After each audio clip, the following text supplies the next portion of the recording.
After paying for her MBA, my wife dumped me in a voice note saying, "Thanks for the degree, dummy," and moved in with her professor. So I took screenshots of their tax fraud chats and forwarded them to the IRS with a subject line that read, "Power couple my ass." I still remember the sound of her voice that morning. Calm, sharp, almost amused. "Thanks for the degree, dummy." Click. That was it. No goodbye. No explanation. Just that one sentence. My wife, Lila, had just finished her MBA at Duke. I was proud, stupidly proud. I'd worked double shifts, sold my truck, and even took out a personal loan so she wouldn't have to worry about tuition. We talked about starting a small consulting firm together afterward. At least that's what I thought. But a week after her graduation, I came home from work to an empty house. Her closet was cleaned out. The framed photo from our wedding was gone. The router was unplugged. All that was left was a typed note on the counter that said, "It's time we stop pretending we want the same life." Then that voice note hit my phone. "Thanks for the degree, dummy." By the next day, she'd filed for divorce. I didn't even have time to understand what was happening. I kept thinking it had to be a breakdown or a temporary separation. I didn't know that she was already living with someone, her MBA professor of all people. Turns out, she'd been sleeping with him for over a year. They'd taken business trips together, which were apparently just long weekends in hotels. But the worst part wasn't the affair. It was what I found later that week. Our joint account was almost empty. The credit card was maxed out. And a business loan I co-signed, something she told me was for her capstone project, had just gone through. $45,000 in my name. I didn't even know what the business was until I started digging. It was a consulting startup, registered under both her and her professor's names. The same professor who gave her top grades. The same one she was now living with. And when I thought I couldn't feel any smaller, a mutual friend sent me screenshots from a group chat she was in. MBA Legends. There she was, laughing with her new man and a few classmates. She'd called me her investor who thought he was a husband. One of her messages read, "He really thinks he helped me get here. I just needed someone stable until I could build the life I actually want." They all laughed. Even her professor chimed in, "Well, he's funding our seed round, so technically he's still helping." My stomach dropped. Every late night, every extra hour I worked, every compliment I gave her, it was all part of a setup. She'd used me like a stepping stone and then kicked me off. I wanted to scream, but instead, I started looking through her old emails. I don't even know what I was hoping to find. Maybe closure. Maybe something that would make me believe it wasn't all calculated. But what I found instead was worse. And strangely, it made me stop shaking. It was a set of email threads between her and her professor, discussing how they'd been falsifying income and deductions for tax breaks while setting up their new business. There were spreadsheets, fake invoices, and even messages about how to structure the company to minimize exposure. I sat there staring at them for hours. Then I saw one last message from her, dated just a week before she left me. "Once the funds clear, I'll move out. He won't see it coming." And for the first time in months, I felt calm. Because in that moment, I realized something important. She was right about one thing. I was simple, but simple doesn't mean stupid. And I had just found the one thing that could destroy everything she'd built. Lila and I met when I was 28 and she was 24. I worked maintenance at a mid-sized apartment complex in Durham, North Carolina, and she was renting a one-bedroom there while finishing her undergrad. She was the kind of girl who made everything sound like a plan, even casual coffee. Organized, confident, beautiful in that crisp, put-together way that made me feel like she had everything figured out. I wasn't some dreamer. I dropped out of community college after my dad got sick and started working full-time to help with bills. Lila said she liked that I was grounded. "You make me feel safe," she told me once, while tracing the calluses on my hand. I thought it was a compliment. Turns out it was just a warning. We got married 2 years later, in a small courthouse ceremony. I remember her saying, "One day, when I'm running my own company, I'll pay you back for all this." She said it like a promise. I didn't realize she meant it like a contract she could void. When she decided to apply for her MBA, she told me it was our next step. I was proud of her ambition. I'd never been around someone who dreamed that big. We talked about how we'd manage money, and she promised to keep working part-time to cover some of her expenses. But after she got accepted, she said she needed to fully commit to the program. So I picked up more shifts, sold my truck, took a personal loan to cover tuition gaps. I told myself it was temporary, that it'd pay off for both of us. She'd get her degree, we'd start the business she always talked about, and I'd finally get to breathe. In the beginning, she was grateful. She'd text me things like, "You're my anchor." She'd leave little sticky notes on the fridge. For the man who believes in me, I saved them all. But then things shifted. Slowly. She stopped asking how my day was. When I'd call at night, she'd say she was studying late or networking. I'd hear laughter in the background, male voices. When I asked about it, she'd roll her eyes and say, "You wouldn't get it. This is how people advance in business." I started feeling out of place around her friends too. They were polished, educated, always dressed like they were on their way to a TED Talk. I was the guy in work boots and a faded polo. Lila started introducing me as my husband. He works in property management. Not the way she used to, with pride, but with a tone that said she'd outgrown me. Still, I kept believing in her. When she said she needed me to co-sign a loan for a capstone project, I didn't hesitate. I thought it was for a startup idea. I didn't even read the fine print. She told me it was temporary and that everything would be under her control. I trusted her completely. Then she graduated, walked the stage with her professor, the one she called a mentor who gets me, and smiled like she already knew the next chapter. I didn't realize it, but that was the moment she was already gone. A week later, she packed up and vanished. It wasn't until I started connecting the dots, the late nights, the business trips, the strange calls that went silent when I entered the room, that I realized she hadn't just fallen out of love. She'd been preparing to leave for years. And she didn't just leave me broke. She left me holding the bag for her crimes. But what she didn't count on was how much I'd learn in silence. After she left, I didn't sleep for days. I'd go to work, come home, stare at the empty half of the bed, and scroll through her old messages until my eyes burned. The house still smelled like her lavender lotion, but the air felt hollow. It was like living inside a memory I didn't want anymore. The first call from the bank came 2 weeks later. The $45,000 business loan payment was overdue. I tried to explain that I didn't own the business, that my name was just on it as a guarantor, but they didn't care. My signature was all they needed. I owed them. Then the credit card company started calling. Then the IRS sent a letter about income discrepancies from the previous tax year. Discrepancies that came from deductions filed under our joint return, all with her business expenses. She hadn't just drained me. She'd tangled me into her fraud. Meanwhile, she was everywhere. Her LinkedIn showed new photos of her and her professor, now business partners at L&K Strategic Solutions. She dyed her hair, changed her last name back, and wrote a caption that said, "Success comes to those who don't let small minds hold them back." That one stung. I tried to move on quietly. I found a lawyer, but divorce wasn't quick. She'd filed in a way that made it clear she wanted to bleed me dry. She demanded fair division of assets, meaning my savings, my tools, even the damn house I'd bought before we married. My lawyer said we could fight it, but it would cost money I didn't have. One night, I opened a beer, sat at my computer, and stared at her old Gmail account, the one she forgot to log out of on our shared desktop. I don't know why I clicked it. Maybe because I couldn't stop thinking about that voice note. "Thanks for the degree, dummy." I started reading everything. Years of messages. And what I found changed everything. Emails between her and the professor, Ken Morris. They weren't just lovers. They were co-conspirators. She'd been sending him updates about the loan, my finances, and even my credit score. He'd reply with instructions on how to position the funds so it would look legitimate. There were attachments, spreadsheets showing fake revenue streams, invoices from shell companies, and even doctored receipts for consulting services. And then there were the group chats.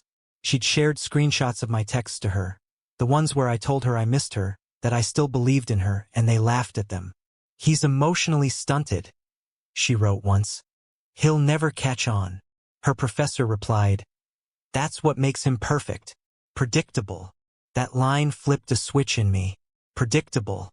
I realized then that she thought I'd just take it, that I'd crumble quietly and go away, that she'd get to live her new high society MBA life while I scraped by, paying off the debt she tricked me into. But I wasn't going to vanish. The thing about being simple is that people underestimate you. They think you don't notice things. But I'd spent years fixing broken systems. Plumbing, wiring, locks. I understood pressure. I understood patience. And I just found her biggest vulnerability. Paper trails.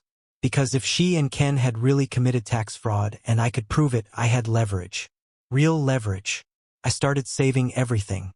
Screenshots, email threads, the falsified invoices, even her messages mocking me. I organized them into folders labeled Evidence through Evidence F. But I didn't stop there.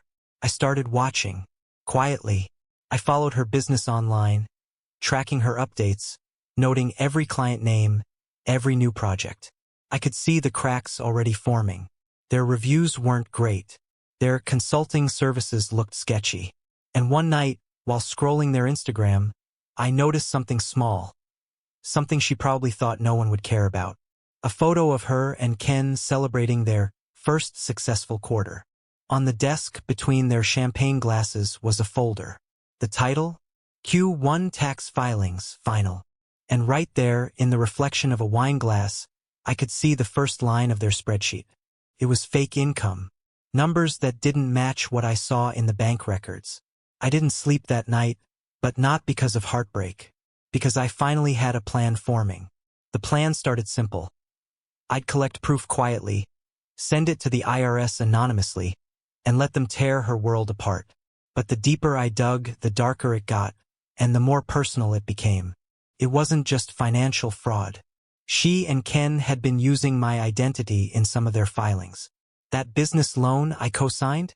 They hadn't just tied my name to it. They'd used my social security number for multiple shell accounts connected to their company. They weren't just using my money.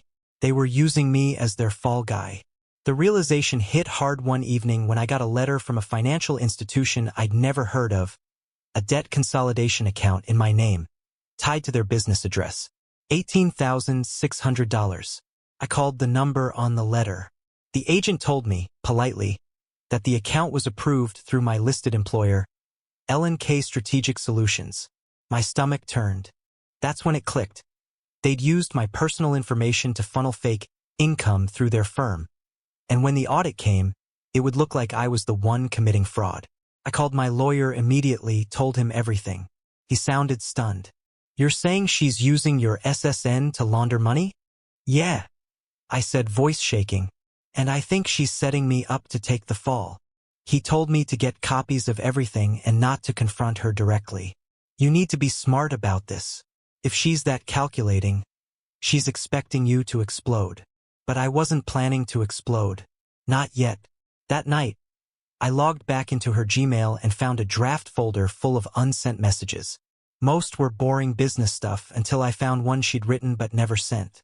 It was addressed to Ken. "If things go south, we'll blame him. He signed everything. He's not smart enough to trace it.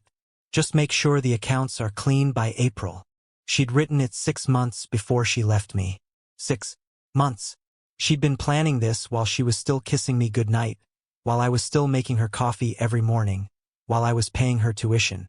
And the craziest part? She didn't even need me anymore. She could have just walked away clean. But she wanted to leave me ruined. That was the first moment I felt something colder than heartbreak. The kind of anger that doesn't shout. It just sits inside you and waits. I started building my case like an engineer building a bomb. Quietly, carefully. Each piece had to fit perfectly.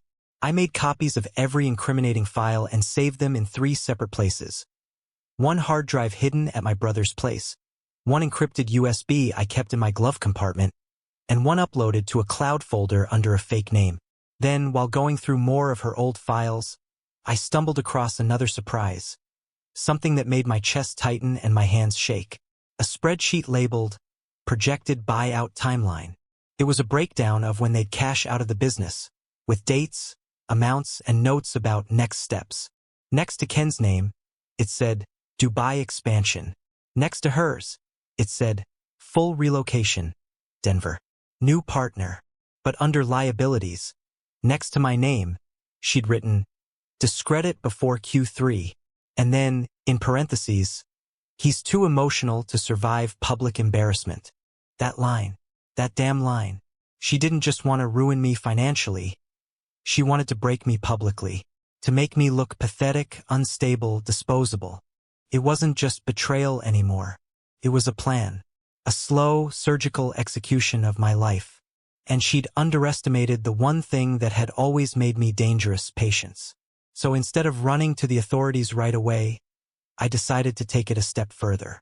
If they wanted to use me to cover their crimes, I was going to make sure the evidence didn't just reach the IRS. It was going to explode in their faces. Once the anger cooled enough to be useful, I sat down and made a list. Not a get-her list that felt juvenile, but a legal, surgical plan that would do two things. Clear my name and dismantle the life she'd built on lies. I needed leverage, and leverage needs structure. So I built one. First rule I gave myself: don't act out of emotion. Don't post anything public. Don't confront. Don't call her or Ken. They wanted a spectacle where I'd look unstable. I refused to give them that satisfaction. My revenge had to be boring, bureaucratic, and unstoppable. I cataloged everything I had and sorted it by usefulness.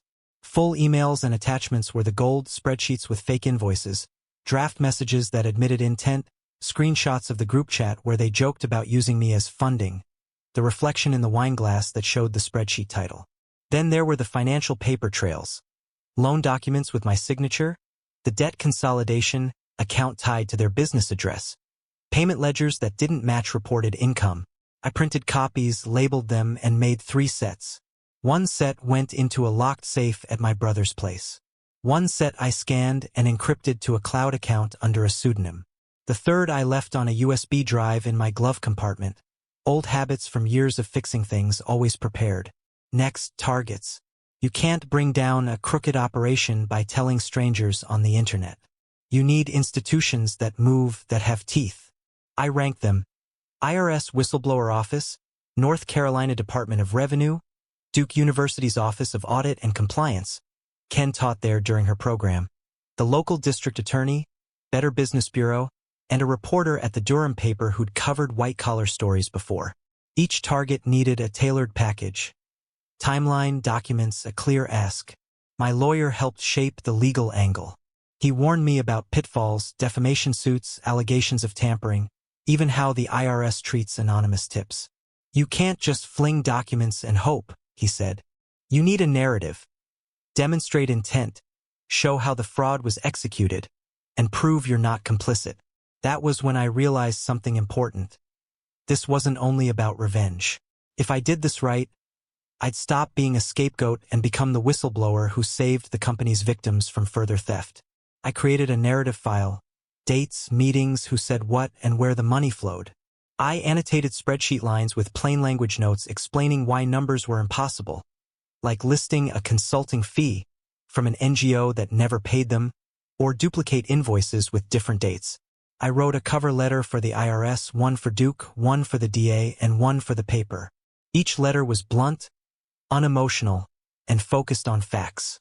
No melodrama, just proof of systematic fraud and identity misuse. There was also a tactical play I kept in the pocket: social leverage. If the DA opened an investigation and Duke launched an ethics probe, Ken would be exposed professionally and personally. Universities hate scandals like cancer. Tenure committees, grant boards, and donors collapse fast under that kind of pressure. Lila's network of polished classmates and investors would start asking questions. Clients would audit their books. It would be slow and relentless, exactly how I wanted it. But I didn't want to be the only one acting. I reached out to one person who had been quietly supportive during the marriage. A former colleague of Lila's who'd left the program and texted me once asking if she was okay.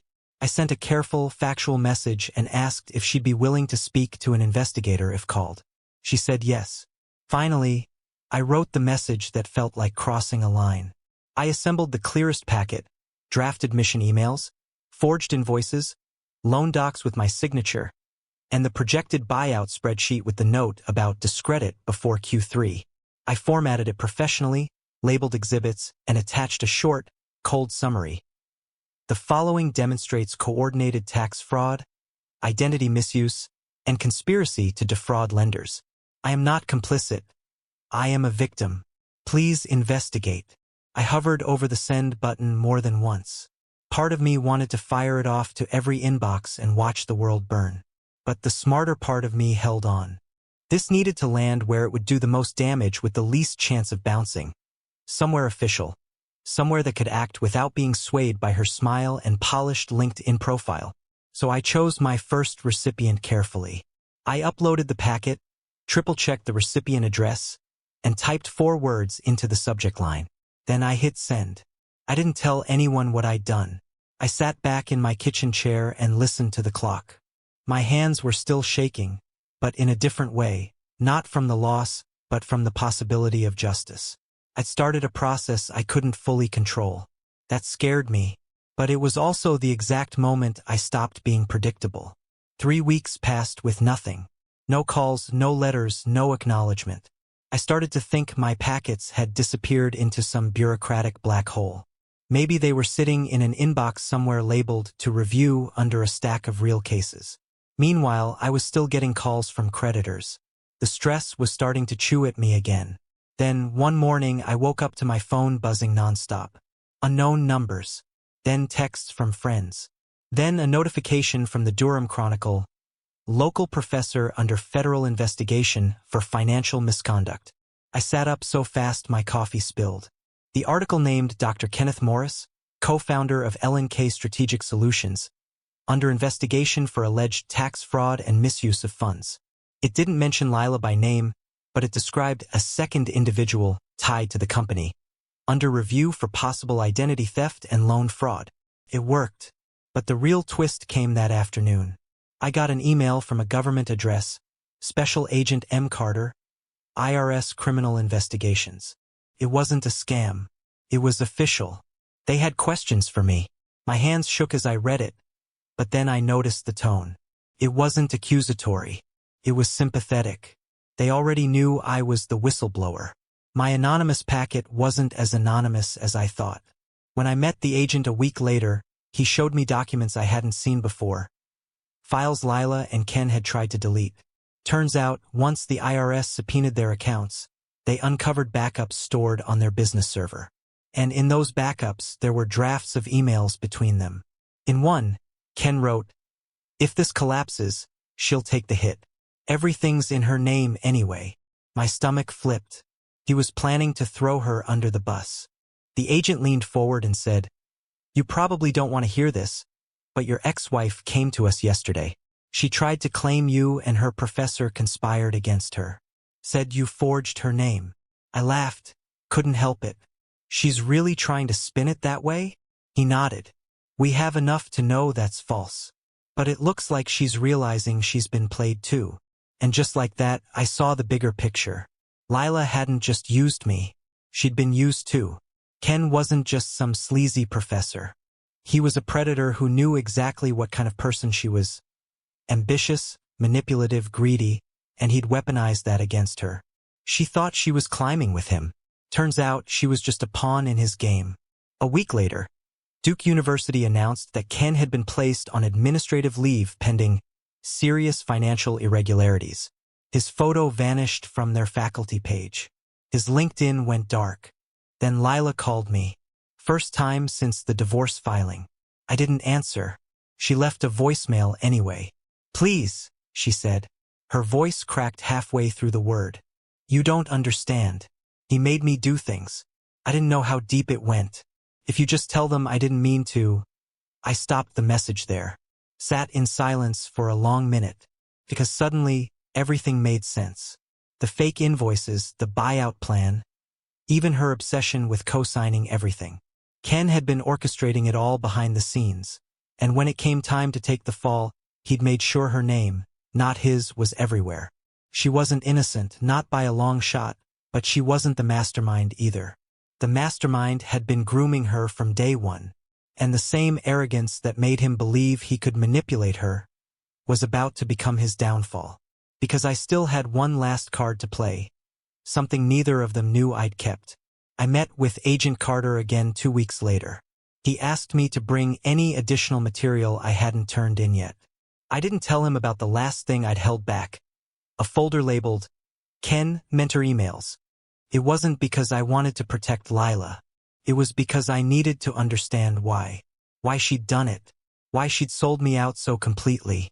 When Carter left, I went home, opened the folder, and started reading the oldest emails first. The first one was from her second semester. She'd written to Ken about a job she wanted after graduation. He replied, "Forget the job. Build something for yourself." People like him, and I realized him meant me. People like that can't go where you're going. They'll just slow you down. The tone was seductive, manipulative, like he was peeling away her confidence piece by piece until she only heard him. There were dozens more. Gradually they turned from mentorship into grooming. Compliments about her potential, how she deserved power. Then came the personal ones. You need someone who matches your ambition. You're wasting your prime supporting dead weight. By the time the affair started, he had already rewritten her entire idea of who she was. And then came the one that chilled me to the bone. An email she'd written but never sent.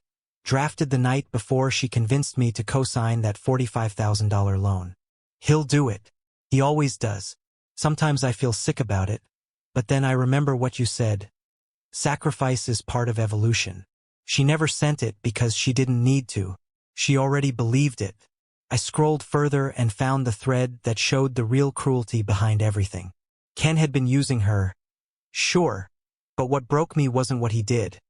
It was how much she knew and went along with it. In one message, Ken detailed how they'd structure fake consulting revenue.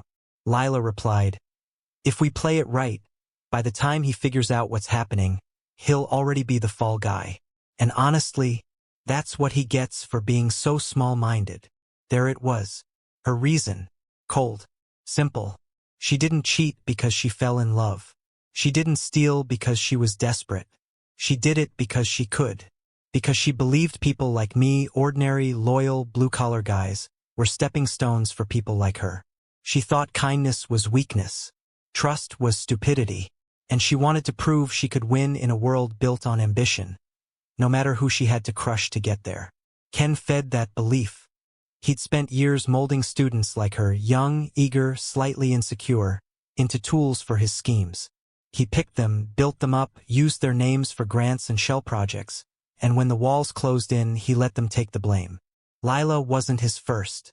She was just his latest. The most chilling part came in the final exchange, dated 2 months before she left me. Ken had written, "If you want true freedom, you have to burn the bridge behind you. He'll recover." People like that always do. They exist to support the ambitious. She'd replied with one line, "Then I guess it's time to burn." That's the kind of evil that doesn't come from ignorance. It comes from choice.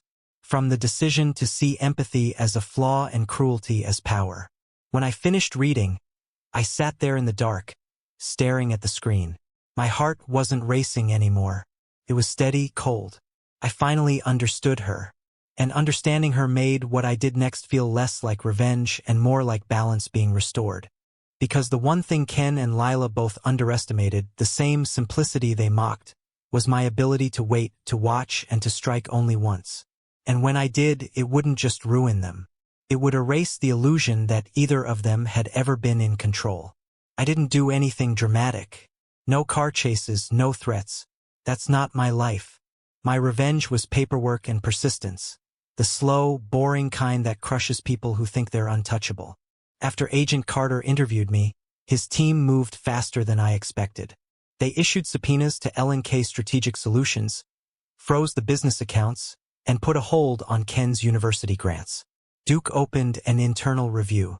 The Durham Chronicle ran a follow-up after the DA confirmed a criminal inquiry. Once institutions with real power started pulling threads, the whole thing unraveled. They arrested Ken first. Not because I wanted him taken, But because the evidence left on their servers, the draft emails, the duplicates, the shell invoices, was damning. He kept trying to spin it as academic consulting and mentorship, but the paperwork told a different story. Fabricated invoices, backdated contracts, and clear instructions to use third-party identities. Mine included. When the FBI and IRS agents told me they had copies of the projected buyout spreadsheet with her notes, I felt sick and a little relieved. The spreadsheet that called me too emotional to survive public embarrassment became Exhibit A. Lila fought hard. She hired the kind of lawyer who drinks scotch and speaks in legalese. She tried to portray herself as a pawn, a woman who got in over her head. The DA's office gave both her and Ken a chance. Cooperation could reduce sentences. But the emails didn't lie. In recorded exchanges, she wrote about discrediting me and celebrated being the one who got away with the seed money. That line hurt, but it also helped the prosecution show intent. By the time the divorce finalized, the court had already ordered temporary freezes on several accounts tied to their business. I didn't get all my money back. The bank claims, the consolidation loan, and various creditors ate into what I'd saved. But the judge ruled that a large portion of the loan I co-signed was fraudulently procured. The lender was partially refunded by recovered business assets. I walked away with a court-ordered settlement that covered most of my liabilities and granted me sole ownership of the house I'd bought before we married. It wasn't perfect, but it was legal and clean. It removed the cloud over my credit and name. Ken went to federal court. Lila got plea bargained into cooperating. She served time for conspiracy and identity theft, but because she testified against Ken and helped untangle accounts, her sentence was lighter than I'd expected. I won't pretend I felt triumph when she cried on the stand. I felt something colder, the satisfaction of truth finally matching the harm. She'd chosen to burn the bridge. Watching the flames take things she'd built on lies was not joy, but justice. After everything settled, I went back to the apartment complex where I worked. The routine fixed me more than any conversation or therapy could. Neighbors waved. I fixed a leaky sink for an elderly tenant and chatted about baseball. Life was quieter, smaller, and steadier. My credit was repaired, my name cleared, and the people who mattered, my brother, a few friends, Agent Carter, knew what I'd done and why. On bad nights, I still hear that voice note in my head. Thanks for the degree, dummy. Sometimes it stings. Mostly it's a reminder. She thought being ruthless made her powerful. It made her small and predictable in ways she never imagined. And predictable people leave traces. I lost money and a marriage, but I didn't lose myself. In the end, patience and proof did more than a scream ever would. Justice doesn't have to be loud. Sometimes it's just paperwork with teeth. And as for the last word, when the judge asked if I had anything to say, I told the courtroom something short and dry, the kind of line that lands and then leaves no echo. Guess she upgraded her title, I said. From wife to exhibit. It got quiet. That was all I needed.